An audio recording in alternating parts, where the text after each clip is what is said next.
गुरु परशुराम गहरी निद्रा में थे। कुछ गीला सा स्पर्श होते ही चौंक कर खड़े हो गए और बोले, ये सब क्या है वत्स? कर्ण ने संपूर्ण विनय के साथ कहा, गुरुवर, आप मेरी गोद में गहरी निद्रा में रत थे। तभी कोई कीट मुझे काटने लगा। यदि मैं उसको भगाने का तनिक भी प्रयत्न करता तो आपकी निद्रा में व्यवधान पड़ता। इसलिए मैंने उसे भगाने का प्रयास नहीं किया। वह कीट मुझे काटता रहा, जिससे मेरी जांघ से रक्त बहने लगा। उसकी गुरु भक्ति देखकर परशुराम को उस पर अत्यंत स्नेह उमड़ आया, किंतु उसके शरीर से इतना सारा रक्त बहता देख सहसा उनकी आंखें सिकुड़ी और कुछ समझते ही वह बोल उठे, तू कौन है रे प्रवंचक? तू भार्गव ब्राह्मण ज्ञान मित्र नहीं हो सकता, क्योंकि ब्राह्मण किसी भी अन्याय का प्रतिरोध किए बिना इतना कष्ट नहीं सह सकता। तू कोई क्षत्रिय है? कौन है तू? और मैं पहले असावधानी में गलती कर गया और तेरे ब्राह्मण कहने पर विश्वास कर लिया, परंतु अब तेरा झूठ मेरे समक्ष नहीं टिकेगा, इसलिए सत्य सत्य बोल। आंखों में अश्रु भरे कर्ण परशुराम के चरणों में गिर पड़ा।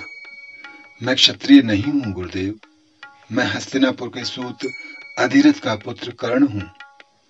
गुरु की आंखें क्रोध से लाल हो गईं। वे चीखे, सूत पुत्र कर्ण, तूने अपनी वास्तविकता क्यों छिपाई मुझसे? यदि मैं अपने को सुपुत्र बताता तो आप मुझे शिक्षा नहीं देते। गुरु ने चुभते हुए स्वर में कहा, अच्छा, तो यह है तुम्हारी नीति कर्ण? तुम्हें कोई शिक्षा नहीं देगा तो तुम उसको चुरा लोगे? तुम्हें किसी दूसरे की नारी, धन, संपदा अच्छी लग गई तो तुम उसको चुरा लोगे? नहीं गुरुदेव, नहीं। कर्ण अपना माथा गुरु के चरणों में पटकता हुआ बोला, मैं चोर नहीं हूं और विद्या पराया धन तो नहीं है। यह किसी व्यक्ति विशेष समाज की कैसे हो सकती है? विद्या तो प्रकृति का वैसा ही धन है जैसे धूप, वायु एवं जल है। कल कोई यह नियम बना दे कि वायु, जल पर केवल ब्राह्मणों और क्षत्रियों का ही अधिकार है, तो यह अन्याय ना होगा गुरुदेव?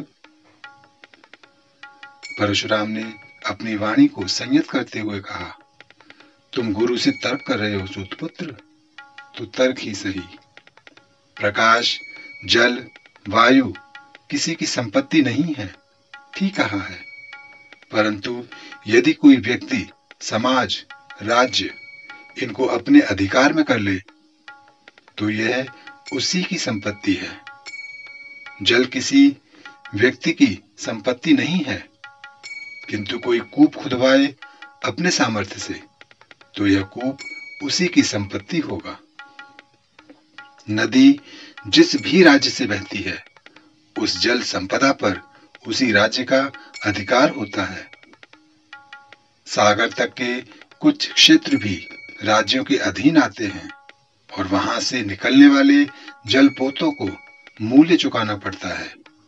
ठीक उसी प्रकार ज्ञान पर किसी का अधिकार नहीं है, परंतु यदि किसी व्यक्ति विशेष का ज्ञान है तो उस ज्ञान पर उस व्यक्ति का ही संपूर्ण अधिकार होगा। ये उसकी इच्छा होगी कि वह किसे दे या किसे ना दे। उसे चल प्रपंच से प्राप्त करना भी नीति युक्त नहीं है। ज्ञान का क्रय करना भी उसे दूषित ही करना है। कुछ क्षण ठहर कर गुरुदेव पुनः बोले, तूने मुझसे ये छल तो किया ही है, साथ ही साथ तर्क करके तूने यह भी प्रमाणित कर दिया है कि तू अपनी इच्छा के आवेग में किसी भी सामाजिक विधान को नहीं मानेगा। अपनी इच्छा पूर्ति के लिए तो उचित अनुचित कुछ भी करेगा। दूसरे व्यक्ति की इच्छा का तेरे मन में कोई सम्मान नहीं है, कर्ण ने रोते हुए प्रतिवाद किया, ऐसा ना कहें गुरुदेव, मुझे सूत पुत्र कहकर मेरा परिहास उड़ाया जाता रहा है, मेरा तिरस्कार होता रहा है, इसलिए मैं इस तिरस्कार का प्रतिशोध लेना चाहता था। कैसे? शस्त्र से? जो तुम्हें सूत पुत्र कहेगा तुम उसका वध करोगे? गुरु की वाणी व्यंग्य मिश्रित थी। नहीं गुरुदेव, क्षत्रियों के बराबर क्षमता पाकर। गुरु फिर से गंभीर वाणी में बोले, देखो कर्ण, मैं ये निर्णय नहीं करूंगा कि सूत पुत्र बोलकर तुम्हारा कितना तिरस्कार किया गया है या कितना तुमने अपने आप को तिरस्कृत समझ लिया है। अजीरथ सूत होकर भी सम्राट धृतराष्ट्र के मित्र हैं। विदुर दासी पुत्र होकर भी सम्राट के मंत्री हैं। इन्होंने तो तुम्हारी भांति स्वयं को क्षत्रिय बनाने का प्रयत्न नहीं किया। क्षत्रिय राजा दीनहीन ब्राह्मणों के चरण छूते हैं, उनके आदेशों का पालन करते हैं, तो क्षत्रियों ने इसको कभी मान अपमान का विषय नहीं बनाया। विश्वामित्र क्षत्रिय थे, परंतु उन्होंने क्षत्रियता इसलिए नहीं छोड़ी कि वे इसे छोटा मानते थे। उन्होंने तो स्वयं को ब्रह्म ऋषि साबित करना स्वीकार किया, क्योंकि क्षत्रिय होकर उन्हें अपना विकास नहीं दिख रहा था। उन्होंने तुम्हारी तरह छल कपट का आचरण नहीं किया, बल्कि उन्होंने कठोर तपस्या से स्वयं को इस लायक बनाया कि वह ब्रह्म ऋषि कहलाए। गुरु ने कहना जारी रखा, तुमने स्वयं को ब्राह्मण बताया, परंतु ब्राह्मण बनने लायक कोई साधना नहीं की। इसके स्थान पर तुमने मिथ्या कथन का सहारा लिया।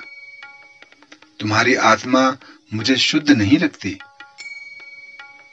अच्छा, मुझे एक बात बताओ कर्ण, तुम क्या करोगे इस शस्त्र विद्या का? क्या तुम्हें आत्मरक्षा की आवश्यकता है? नहीं गुरुदेव, कर्ण बोला। तो क्यों चाहिए तुम्हें ब्रह्मास्त्र जैसे घातक शस्त्र जो सारी पृथ्वी का सर्वनाश कर सकते हैं? असत्य बिल्कुल मत बोलना। कर्ण बोला, झूठ नहीं बोलूंगा गुरुदेव। मुझे कुंती पुत्र अर्जुन की प्रगति से ईर्ष्या होती है। मैं उससे भी बड़ा धनुर्धर बनना चाहता हूं। गुरु आवेश में बोले, अब तुम्हारी वृत्ति खुलकर सामने आई।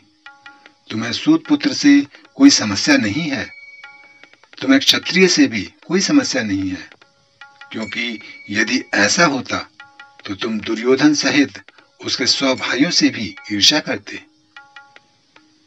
तुम एक एक सैनिक, एक एक क्षत्रिय कर्मचारी से ईर्ष्या करते। तुम धृतराष्ट्र से भी ईर्ष्या रखते। तुम्हें अपने स्वयं के अहंकार के लिए ये विद्या चाहिए थी। तुम्हारी चेष्टा सृजन की है ही नहीं, तुम विनाश के प्रवर्तक हो। मैं पहले ही समझ गया हूं कि तुम्हारी शस्त्र विद्या से किसी सज्जन की रक्षा नहीं होगी। ये सदा ही दुर्जनों के काम आएगी। द्रोण ने उचित किया तुम्हें शिक्षा न देकर। अब इसी क्षण मेरा आश्रम छोड़कर चले जाओ। अब तुम्हारे लिए यहां कोई स्थान नहीं है। अब कर्ण हठ पर उतर आया, लेकिन अपने शब्दों को दीनहीन बनाते हुए उसने कहा, मुझे इस प्रकार अधूरे में ना छोड़ें गुरुदेव। बस मेरी ब्रह्मास्त्र की शिक्षा पूरी होते ही मैं यहां से प्रस्थान कर जाऊंगा। असंभव। मैंने तुम्हारे इस मिथ्या भाषण के फलस्वरूप अपने परशु से तुम्हारा सिर खंड खंड नहीं कर दिया, तुम्हें कोई दंड नहीं दिया। यही क्या कम है? अब जाओ यहां से। मुझसे अनजाने में तुम्हें शिक्षा देने का पाप तो हो गया, किंतु मेरा शाप है कि आवश्यकता पड़ने पर तुम्हें सीखी हुई विद्या भी भूल जाएगी।